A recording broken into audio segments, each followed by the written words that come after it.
You look fantastic. Thank you. I've been taking some cues, I watch you from time to time. When I'm up that late. Yeah, you've been taking your style cue from Conan O'Brien. That's great. Every now and then, you actually like hit it right on the head from time to time. I'm like, hey, that's nice. I'm definitely going to try that. But I'm just trying this to see, black velvet feels, kind of snowy, kind of cool. It's been raining on the West Coast. So Yeah. This looks kind of going with the mood. I got to be honest, I could not pull that off, what you're doing right now. I Definitely think could. This is a Samuel L. Jackson look, but I could not. You can carry that look.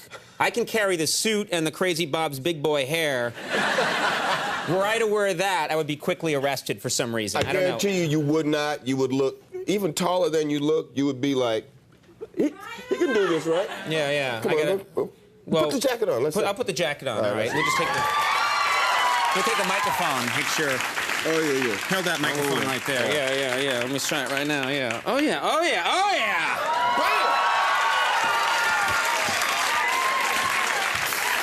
I'm in favor of that.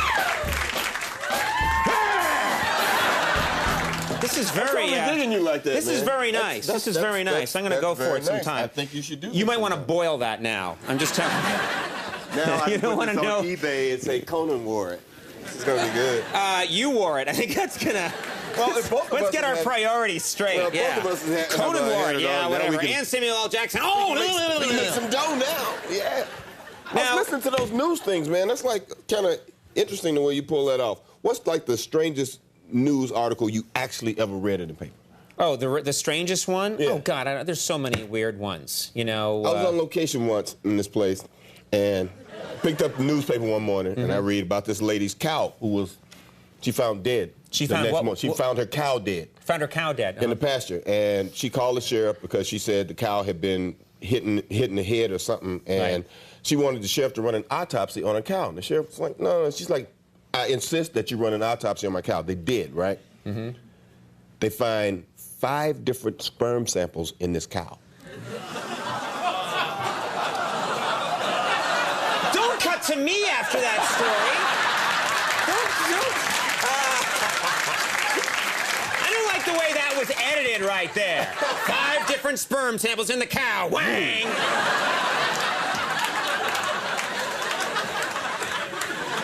I was lonely. But fortunately, it's probably no place you've ever been. We'll see. But, the most bizarre story. Man in stolen velvet jacket seen running away. Yes, exactly. God, I don't know how to get that out of my head now. I just wanted to put that in. Well, it's nice having you here. The Thank you very film much. is Coach Carter.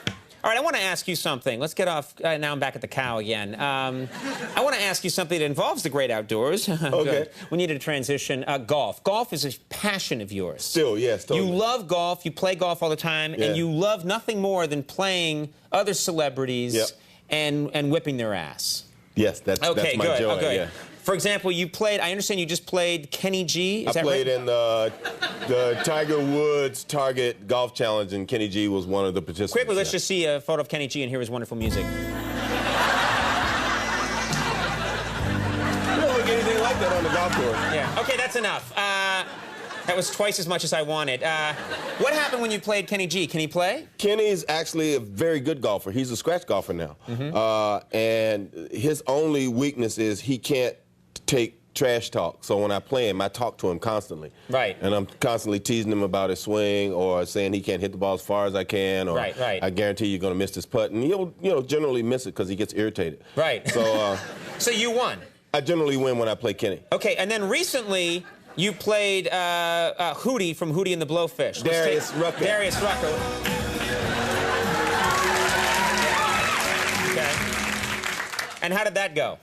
Beat his ass. Really? I have signed money from Darius Rucker that's framed in my house. Really? That's a nice thing to have. And then he came to California, wanted to get his money back, lost another big chunk of money to me. No. And I always seen this, I only want to beat on you.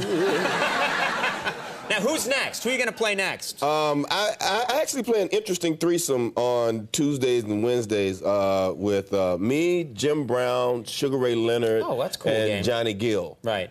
A lot of money to be made in that group. When you get a chance, you should play, I think you should play Clay Aiken. Let's enjoy some of his music.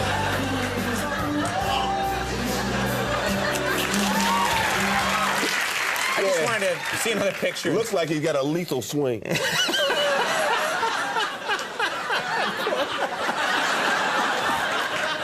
All right, then. Probably really good with a putter, don't you think? Yeah, oh yeah, yeah.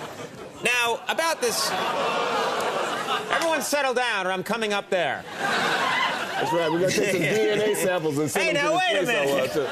Let's forget the cow. Everyone forget the cow. Now, let's talk. Everyone's excited about, of course, you've been in the Star Wars franchise now. Yeah. You're part of that family. You're part of that Star Wars team. Last time you were on the show, and I'm not giving anything away, it's well known that you are going to die. All the Jedi die, yeah. All the Jedi die. Except for Yoda, Luke, right, Darth Vader, and Obi-Wan's a ghost. Right, right. So you have to die. But you said on this show, you said, I'm saying it now, and I'm telling George Lucas, I don't want to go out like a punk. That's right. You wanted to go out with glory. You wanted to go out in a battle. cool battle scene. Did you get your wish? Because you've already got it. George had already, figured that out. He beat me to the punch. He said, well, you're like the only important character I can kill, so everybody else has got to be around. So right. I got to Australia, went straight to the Fight Master, had 102 move lightsaber battle through like 3-4 rooms, over, under, around stuff. And, took me 2 weeks to learn it, took about 6 days to shoot it, so it's off the hook, man. It's great. Well, I got some bad news for you. We actually got a look at it. It's been edited, and we saw it. I don't think you're going to be happy with how it came out. Oh, Take a okay. look at this.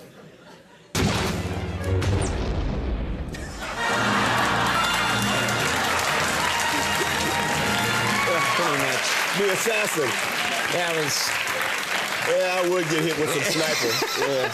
Some sniper It's takes me over out really for like that. That's the whole thing, and then to just throw credits up seemed wrong. Totally jacked up like that. Yeah. That's perfect. Well, you should talk to him before it comes out. Now, another project. I didn't even know that you were in this. I went to see The Incredibles, and I did not know that you were one of the voices in The Incredibles. Yeah. And you were fantastic. Frozone. Frozone. That's Frozone. yeah. And I thought you were great in that role. And Thank this you. must have been fun. Give it up. This was. First of all, I know that you're a comic book fan. Book fan. I'm in the comic store twice a month. Right. Buying stuff, collecting stuff. I'm kind of like I guess a comic book kind of geek guy, because I come out with like stacks and stacks of books when I go in. I buy graphic novels. I buy some things on a regular basis.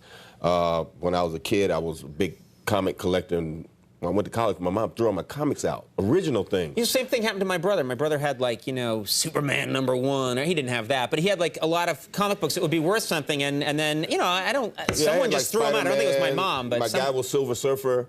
You like Silver Surfer? I was totally a Silver Surfer fan. I mean, it's just so unique looking, and cat looks like Mercury on a surfboard riding through the air. It's like right, all of that. But it's kind of cool now to be a superhero myself. So I'm like Frozone, a superhero who can throw out ice and ride on skateboards and ice skate on things that I make myself. Right. And then to be a Jedi too, it's kind of like, hey, best of both worlds. Well, the other thing that's neat is you've become such an icon of cool. But it sounds like you were kind of nerdy when you were a kid. Is that fair to say? Yeah, very much so. Yeah. I dressed very strangely. My mom was a buyer for a clothing store. Right. So she would go to these shows for the things that were coming out next year and buy them, the samples, and come home and I'd have to wear them so I didn't look like anybody else in the school. Right. So I had some issues with that. I wore these clunky-looking Boy Scout shoes. There were some issues. Well, that's what we're here to get to. But you grow up, Yeah, if you want to use a handkerchief at any point. All right. We're here to approach these issues, these sensitive issues, but it all, Should I lay down? No, that's we'll get to all that later. right. I'm gonna get the cow out here. Now listen, we have to get cow is still in my head. Let's talk about the latest project, and this is Coach Carter, and Right. this is a terrific movie, and it's a true story, which is one of the cool things about it. Yeah, This is true story of Coach Ken Carter in '98. Took a very bad basketball team and made them an undefeated basketball team. But he made the kids sign contracts before the season started that they would maintain at least a 2.3 grade point average, go to class, sit in the front row of those classes, wear ties on game day, and do community service. So naturally, once they became the undefeated stars of the basketball world, they neglected to go to class and do all the things that they said they would do. So he padlocked the gym, wouldn't let them practice, and forfeited some games until they got their academic lives together. All right. Well, it's a great movie. We have a clip here. Anything we need to know about the scene, or is it pretty self-explanatory? This is my first day meeting the team, and I have my encounter with the bad boy of the team, Timo Cruz. Let's take a look at this clip from Coach Carter. You're one of the few actors that can do that, and it's so believable. Thank you. I really believe that. I think there are a lot of actors that would play a scene like that, and you would not have that intensity. But when you go to that place and you're just watching it, you know, you believe it. You can do that. It's pretty cool. Thank you. Well, I will not mess with you. Well, you established relationships with the other actors, and you know, I love these kids so much. We had such a great time together that by the time it was time for us to do that, I could grab Rick by the hair, slam him into that wall, and snatch his head back. And I'm sure he appreciated that. Be okay with that. Yeah, it helped his performance a lot too. Yeah. The other thing I'll say is, when we were talking about this at the show today, that there are a lot of basketball movies that are made, and where there's a disconnect is that the kids don't really seem like they play. Yeah. And these kids play, and it pulls you into the movie. You believe. Oh yeah, they went to a basketball camp for a couple of weeks. They had to learn about 20 plays. We had a basketball advisor that was on their butts every day. Right. They had to go full speed, and the kids that they play against are kids from Nike camps and Adidas camps all over California that were like all-American players, so they can play. Well, very cool. Well, the movie is Coach Carter, and always a real thrill and honor to have you here. He's a good man. Samuel L. Jackson. More Tierney coming up.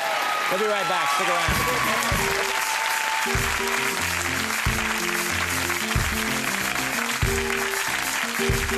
around.